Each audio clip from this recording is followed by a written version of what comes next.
A'udzubillahi minasyaitonirrajim. Bismillahirrahmanirrahim. Assalamualaikum warahmatullahi wabarakatuh. Alhamdulillah alladzi an'ama 'alaina bi ni'mati minal imani wal islam. Asyhadu an la ilaha illallah wahdahu la syarikalah. Asyhadu anna Muhammadan abduhu wa rasuluh sallallahu alaihi wasallam la nabiyya ba'dah. Fasmaukallahu ta'ala fil Qur'anil Karim. A'udzubillahi minasyaitonirrajim. Bismillahirrahmanirrahim. Wa sallasatil ladzi khulifu hatta idza qats alaihimul ard bima ruhiyat wa daqas alaihim anfusahum. Summa wa akil hayah innallaha huwat tawwabur rahim. Sadaqallahul azim. Dan sana minang saat yang dirahmati oleh Allah. Pada kesempatan kali ini kita berada dalam Ramadan. Kita akan bahas surat At-Taubah ayat 118. Ini ayat sangat penting kita bahas hari ini karena memang dari asbabun nuzul ayatnya. At-Taubah 118 lahir atau diturunkan oleh Allah Subhanahu wa taala pas di bulan Ramadan tahun 9 Hijriah. Artinya 2 tahun sebelum Rasulullah dipanggil oleh Allah Subhanahu wa taala. Ayat ini turun di bulan Ramadan tahun ke-9 Hijriah. Bercerita dimulai dengan wa asallatina khulifu. Dimulai dengan 3 orang yang ditaguhkan taubatnya, kata Allah. Siapa yang ketiga orang itu? Mufassirin menjelaskan yang pertama adalah Ka'ab bin Malik, Mararah bin Rabi, Bilal bin Humayyah. Siapa mereka? Ketiga mereka ini adalah veteran perang Badar yang sangat mulia. Lalu apa yang terjadi kepada mereka bertiga? Dalam sirah kita baca, dan sana minang dirahmati oleh Allah. Ternyata ketiga orang ini tidak ikut berperang bersama Rasulullah SAW. Perang apa itu? Perang yang terakhir dilaksanakan oleh Rasulullah adalah perang Tabuk. Perang tidak main-main, karena pada waktu itu adalah total persiapan dari Rasulullah untuk menghadapi perang ini. Kenapa? Yang dihadapi pada waktu itu adalah super powernya pada waktu itu Heraklius di bawah Romawi pada waktu itu. Sehingga tidak main-main Rasulullah SAW mengirimkan luar biasa pasukan. Paling banyak dalam sejarah kita baca dalam menghadapi daripada perang Tabuk ini. Namun apa lacur yang terjadi? Di dalam perjalanan perang ini tidak terjadi kaum muslimin berbahagia. Kenapa? Karena ada mukjizat dari Allah Subhanahu wa taala. Orang-orang Romawi melihat pada waktu itu. Ternyata mereka melihat begitu besarnya pasukan Islam yang datang pada waktu itu menghadapi mereka. Sehingga mereka memberikan daripada telek sandi-sandik mereka sehingga perang ini tidak terjadi. Pertanyaannya adalah kaum muslimin berbahagia. Meskipun perang tidak terjadi, namun sebelum perang itu terjadi Rasulullah sudah mengumumkan kepada para sahabat semua bahwa besok kita akan melaksanakan perang, maka semua kaum muslimin wajib hadir. Ternyata ketiga orang tadi tidak hadir, kaum muslimin berbahagia. Sepulangnya Rasulullah dari perang Tabuk, akhirnya dipanggil oleh Rasulullah yang bertiga tadi. Mereka dihukum oleh Rasulullah. Apa hukumannya? Yang pertama, mereka adalah para orang yang cinta amal ibadah. Mulai hari ini, kata Rasulullah, mereka bertiga dilarang keras sholat bersama kita. Yang kedua, kata Rasulullah, dimanapun kalian berjumpa dengan ketiga orang ini, maka sesungguhnya mereka tidak boleh bertegur sapa dengan kalian.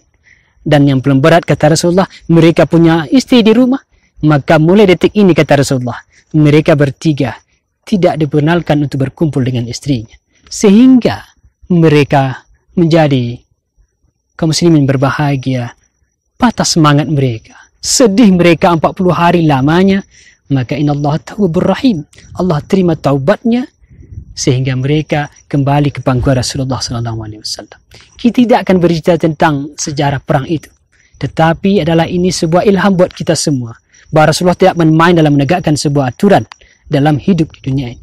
Rasulullah berpikir, orang yang salah bukan masalah masuk surga, bukan masalah masuk neraka, bukan masalah masuk penjara, tetapi yang paling penting adalah bagaimana setiap kesalahan diproses. Itu yang paling penting, kata Rasulullah. Kaum muslimin, tun sana minang satu yang dirahmati oleh Allah.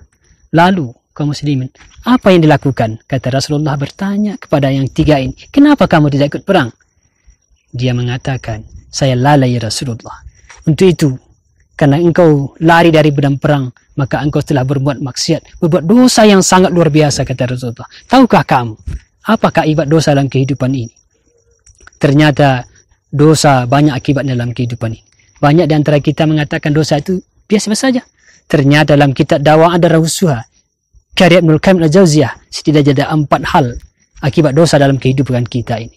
Yang pertama dalam kitab itu disampaikan adalah dia akan menyebabkan maksiat yang kita lakukan, menyebabkan terhalangnya ilmu pengetahuan. Sudahkah kita ingat Imam Syafi'i ketika bertanya kepada Imam Malik, "Ya Imam Malik, sesungguhnya saya bertanya kepada engkau wahai Maha Guru, kenapa hafalanku begitu hilang?" Apa jawaban dengan singkat? Sesungguhnya jangan engkau hilangkan kecerdasanmu hanya dengan bermaksiat kepada Allah Subhanahu wa taala. Yang kedua, maksiat itu adalah menyebabkan sulitnya urusan dan hitamnya hati. Tahukah kita hati adalah sesuatu yang penting dalam kehidupan kita? Rana dalam surah Al-Mumtahanah 14 Allah sampaikan, setiap detik dosa yang kita lakukan, maka sesungguhnya akan datang bintik hitam di dalam hati. Berulang-ulang dosa itu kita lakukan, maka sesungguhnya hati akan menjadi gelap. Kalau hati sudah gelap, semuanya apapun yang kita lakukan di dunia ini tidak akan bernilai di sisi Allah Subhanahu wa taala.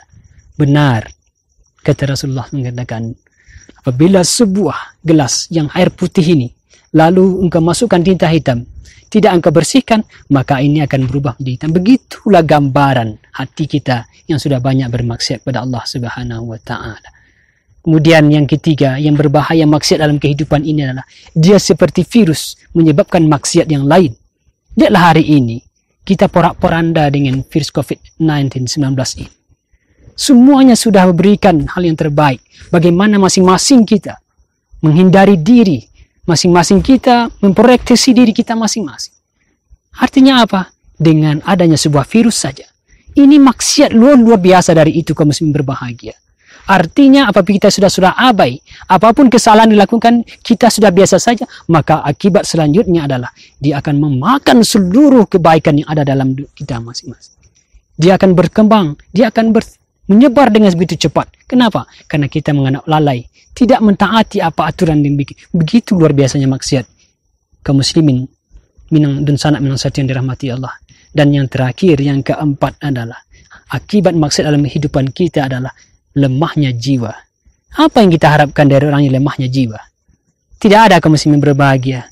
Salah satu bukti yang menjimai adalah mereka tidak produktif dalam hidup ini. Bukan artinya fisik yang kuat, tidak. Tetapi tidak memiliki kekuatan izah yang kuat untuk memperbaiki diri, apalagi bertaubat kepada Allah Subhanahu wa taala. Dan sana minang satu yang dirahmati Allah. Barangkali kalau seandainya kita sudah terlena, dah masuk pada kemaksiatan itu, apa langkah yang kita lakukan? Ada 3. Yang pertama, kita harus menyadari bahwa kita sudah salah. Dan yang kedua, kita mengakui dan kita tahu bahwa kita salah, kita harus akui kesalahan itu. Dan yang ketiga adalah bagaimana kita mengganti kesalahan dengan kebajikan. Itu jalan keluar buat kita dari maksiat ini. Mudah-mudahan dan sanak minang satu sekalian, mari kita jauh maksiat dari negeri kita, maksiat dari tempat kita, virus-virus yang ada di sekitar kita, kita jauhkan dari dalam kehidupan kita, dan kita kembali kepada Allah Subhanahu wa taala dengan jalan taubat nasuha kepada Allah Subhanahu wa taala. Demikian dan sanak minang satu yang dirahmati Allah. Assalamualaikum warahmatullahi wabarakatuh.